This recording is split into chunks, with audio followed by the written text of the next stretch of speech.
ամենահին ամբիոններից մեկը։ Քաղաքական հաշվեհարդար է տեսնում իշխանությունը լուծարելով մայրբուհի ամենահին ամբիոններից մեկը եվրոպական լեզուների եւ հաղորդակցության ֆակուլտետի արտասահմանյան գրականության մոտ 100 տարեկան ամբիոնը։ Վստահ է ամբիոնի վարիչի ժամանակավոր պաշտոնակատար քաղաքագետ Անուշ Սեթրակյանը։ Երբ որ ես գնամ, հեռանամ, մի տարի հետո այդ ամբիոնը կվերաբացվի կուսակցական պարադիգմային հաջող մի մարդու գլխավորության տակ։ Իր ընդդիմադիր հայացքներն են ամբիոնի լուծարման պատճառը, վստահ է Սեթրակյանը, ով խորհրդարանական ընտրություններին մասնակցում էր ընդդիմադիր միասնության թևեր կուսակցության ցուցակով։ Պնդում է քաղաքական հայացքների պատճառով իր մասնագիտական գործունեությունը հաճախ է թիրախավորվել ժողովրդավարության բաստիոն Հայաստանում։ Երբ որ գրում էին, ասենք, Ստեփա Սաֆարյանը, Հայքովյանը եւ այս դեմքով մարդը պետք է այս քաղաքական կողմնորոշման մարդը իրավունք ունի լինելու ամբիոնի վարիչ,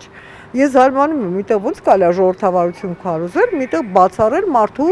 անձնական քաղաքական դիրքորոշում ունելու իրավունքը։ Ընտրություններից 4 օր հետո է Սեթրակյանը համալսարանում իմացել, որ հարազատ ամբիոնը լուծարվում է։ Մեկ էլ եմ համալսարան, գործերս անեմ, այնտեղ հաշվետվությունը ստորագրեմ բանը։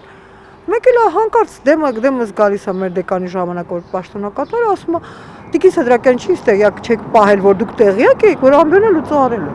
Ցրել են։ Ասում եմ ոնց կարելի էր առանց ծանոթելու ոչ միայն ինձ, այլև անդամներին, դա իրենց խնդիրն է։ Դա պետք է նախևառաջ քննարկվեր, չէ՞, քննարկվեր ռեկտորի մոտ։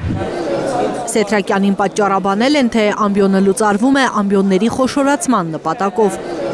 Իսկ արտասահմանյան գրականություն դասավանդող մասնագետները շարունակելու են աշխատել մայրբուհում։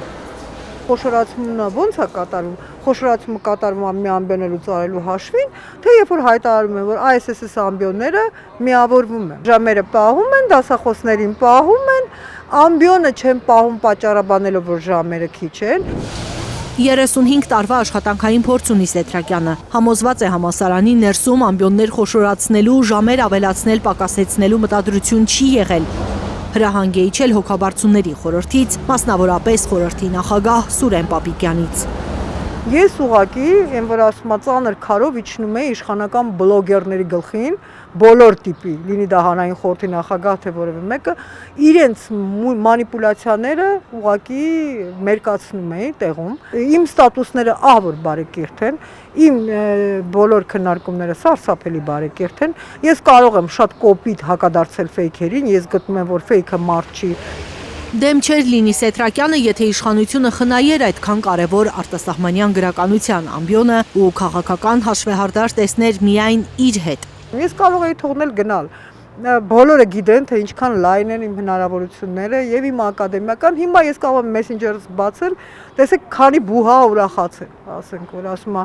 «Էսա գալիս ես մեզ մոտ, գալիս ես Լյուքսեմբուրգ, գալիս ես Իսրայել», բան չի, էլի, այդ խնդիրը չկա։ Բայց եթե դու ղեկավար ես, դու քո խրամատը պահում ես մինչև վերջ։ Այդ խրամատը պահելու համար Սեթրակյանը հիմա նաև սպառնալիքներ է ստանում, միայն ծիծաղում է։ Messenger-ով մի հատ ֆեյք տիկին գրել է լսի հերիքա, ամբիոնդ կորցրեցիր, կյանքդ էլ կկորցնես, եթե սեն շարունակես։ Լիլիթ Խալաթյան, Նորայր Շարբաթյան, Անի Ղանդիլյան, Այլուր։